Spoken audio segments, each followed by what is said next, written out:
مسچا ناحیه در شمال تاجیکستان با نفوس قریب 150,000 اهالی.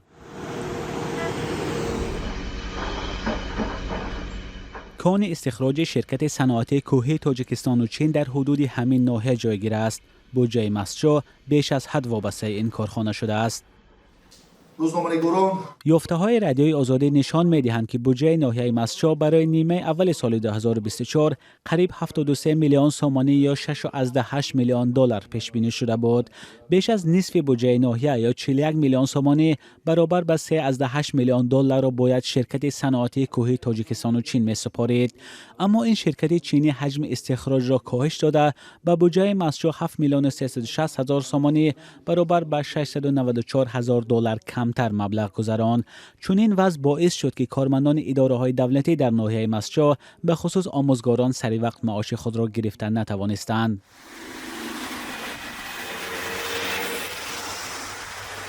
شهر گلستان منطقه دیگر در شمال تاجیکستان هم در پی محدود شدن کار شرکت صنعتی کوهی تاجیکستان و چین با کمبود مبلغ روبرو شده است.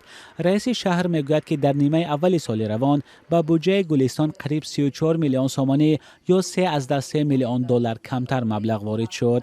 این 22% بودجه شهر را تشکیل می‌دهد. سبب اساسیش این بوده است.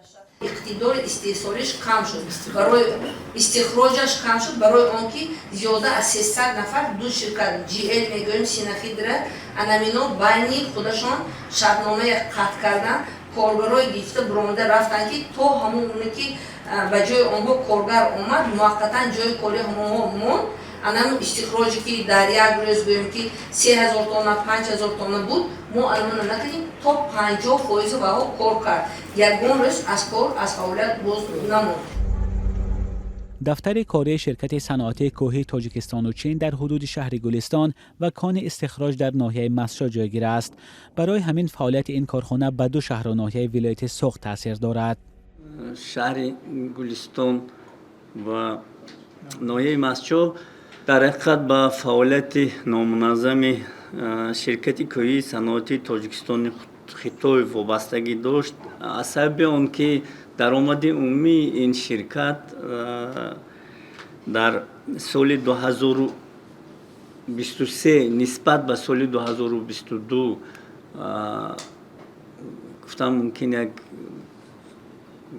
با مبلغ کلان کاهش یافت. 1 میلیارد و 132 میلیون سومانی کاهش یافت. به همگان معلوم است که این شرکت ها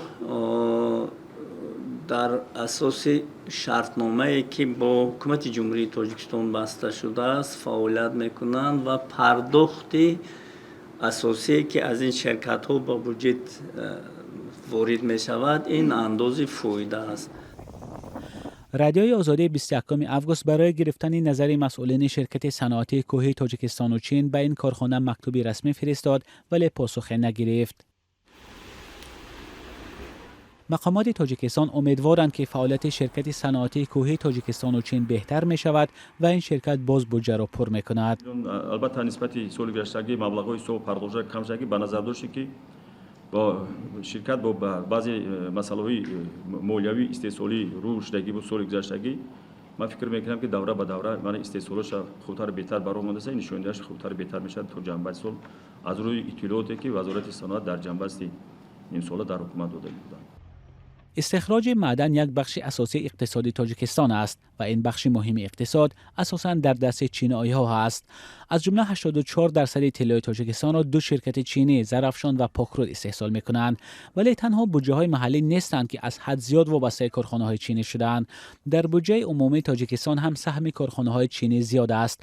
برای نمونه از 37.7 میلیارد سومانی یا قریب 3.5 میلیارد دلار بودجه تاجیکستان در سال 2023 حدود 2.5 میلیارد سومانی یا 235 میلیون دلار را کارخانه طلای زرافشان داده است. برخی کارشناسان میگویند که وابستگی از حد زیاد بودجه به یک منبع خطرهای را در پی دارد.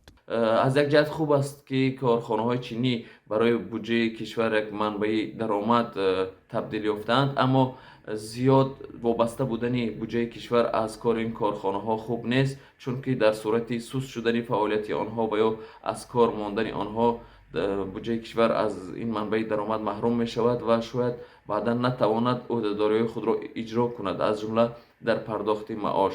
بنابراین زیاد وابسته شدن بودجه کشور از کار کارخانه‌های چینی خوب نیست.